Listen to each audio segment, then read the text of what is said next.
ನಮಸ್ಕಾರ ಎಲ್ಲರಿಗೂ welcome back to Aneek food route. ನಾನು ಇವತ್ತು ತುಂಬಾನೇ ಸ್ಪೆಷಲ್ ಆಗಿರುವ ಪೂರಿ ಜೊತೆಗೆ ಹೊಂದಿಕೊಳ್ಳುವ ಬೆಟಗೇರಿ ಚಟ್ನಿ ರೆಸಿಪಿನ ಯಾವ ರೀತಿ ಸಿಂಪಲ್ ಆಗಿ ಮತ್ತು ಟೇಸ್ಟಿಯಾಗಿ ಮಾಡೋದು ಅಂತ ತೋರಿಸಿಕೊಡ್ತಾ ಇದ್ದೀನಿ. ಮೊದಲಿಗೆ ಒಂದು ಸಣ್ಣ ಮಿಕ್ಸಿ ಜಾರನ್ನು ತಗೊಂಡು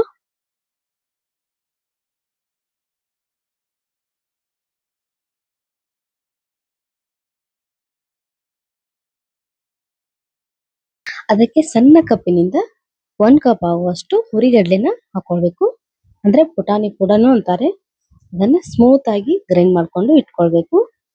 ನಂತರ ಸ್ಟವ್ನ ಆನ್ ಮಾಡಿ ಅದಕ್ಕೆ 1 ಟೇಬಲ್ ಸ್ಪೂನ್ ಆಗುವಷ್ಟು ಎಣ್ಣೆನ ಹಾಕೊಳ್ಬೇಕು. ಎಣ್ಣೆ ಕಾದಾದ್ಮೇಲೆ ಉದ್ದಿನಬೇಳೆ, ಸಾಸಿವೆ ಮತ್ತು ಜೀರಿಗೆನ ಹಾಕೊಂಡು ಚೆನ್ನಾಗಿ ಫ್ರೈ ಮಾಡ್ಕೊಳ್ಬೇಕು. ಎಲ್ಲಾನು ಫ್ರೈ ಆದ್ಮೇಲೆ ಕರಿಬೇವು ಸೊಪ್ಪನ್ನು ಕೂಡ ಸೇರಿಸ್ಕೊಳ್ಬೇಕು. ಕರಿಬೇವು ಸೊಪ್ಪು ಸೇರಿಸ್ಕೊಳ್ಳೋದ್ರಿಂದ ಟೇಸ್ಟ್ ತುಂಬಾನೇ ಚೆನ್ನಾಗಿರುತ್ತೆ. ನಂತರ ಸಣ್ಣದಾಗಿ ಹೆಚ್ಚಿ ಇಟ್ಕೊಂಡಿರುವಂತಹ ಹಸಿಮೆಣಸಿನಕಾಯಿಯನ್ನು ಕೂಡ ಸೇರಿಸ್ಕೊಳ್ತಾ ಇದ್ದೀನಿ. ಎಲ್ಲಾನು ಕೂಡ ಮತ್ತೊಮ್ಮೆ ಚೆನ್ನಾಗಿ ಫ್ರೈ ಮಾಡ್ಕೊಳ್ಬೇಕು. ನಂತರ ಒಂದು ದೊಡ್ಡ ಸೈಜ್ ಈರುಳ್ಳಿನ ಸಣ್ಣದಾಗಿ ಚಾಪ್ ಮಾಡಿ ಸೇರಿಸ್ಕೊಳ್ತಾ ಇದ್ದೀನಿ. ಈರುಳ್ಳಿ ಕೂಡ ಜಾಸ್ತಿ ಹೊತ್ತು ಫ್ರೈ ಮಾಡ್ಲಿಕ್ಕೆ ಹೋಗಬಾರ್ದು. ಸ್ವಲ್ಪನೇ ಫ್ರೈ ಮಾಡಿದ್ರೆ ಸಾಕು. ನಂತರ ಇದಕ್ಕೆ ಮೇನ್ ಇಂಪಾರ್ಟೆಂಟ್ ಥಿಂಗ್ ಅಂದ್ರೆ ಸಕ್ಕರೆ. ಇಲ್ಲಿ ಸಕ್ಕರೆನ ಸೇರಿಸ್ಕೊಳ್ತಾ ಇದೀನಿ, ಸ್ವಲ್ಪ ಜಾಸ್ತಿನೇ. ಸಕ್ಕರೆ ಬದಲಾಗಿ ಬೆಲ್ಲ ಕೂಡ ಸೇರಿಸ್ಕೊಳ್ಬಹುದು. ಆದ್ರೆ ನಾನಿಲ್ಲಿ ಬೆಟಗೇರಿ ಚಟ್ನಿ ಟೇಸ್ಟ್ ಚೆನ್ನಾಗಿ ಬರುತ್ತೆ ಅನ್ನೋ ಕಾರಣಕ್ಕೆ ಸಕ್ಕರೆನ ಸೇರಿಸ್ಕೊಳ್ತಾ ಇದ್ದೀನಿ. ನಂತರ ರುಚಿಗೆ ತಕ್ಕಷ್ಟು ಉಪ್ಪನ್ನು ಕೂಡ ಸೇರಿಸ್ಕೊಳ್ಬೇಕು. ನಂತರ ಚಿಟಿಕೆ ಅರಿಶಿನ ಪುಡಿನ ಸೇರಿಸಿಕೊಂಡು ಮತ್ತೊಮ್ಮೆ ಎಲ್ಲಾನು ಕೂಡ ಚೆನ್ನಾಗಿ ಫ್ರೈ ಮಾಡ್ಕೊಳ್ಬೇಕು. ಫ್ರೈ ಮಾಡ್ಕೊಂಡಾದ್ಮೇಲೆ ಸ್ಟವ್ನ ಆಫ್ ಮಾಡಿ ಇಟ್ಕೊಳ್ಬೇಕು.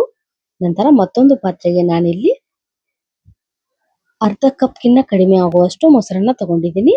ಇದಕ್ಕೆ 1 ಕಪ್ ಆಗುವಷ್ಟು ನೀರನ್ನ ಹಾಕೊಂಡು ಯಾವುದೇ ರೀತಿಯ ಲಂಪ್ಸ್ ಇಲ್ಲದ ಹಾಗೆ ಮೊಸರನ್ನ ರೆಡಿ ಮಾಡ್ಕೊಳ್ಬೇಕು.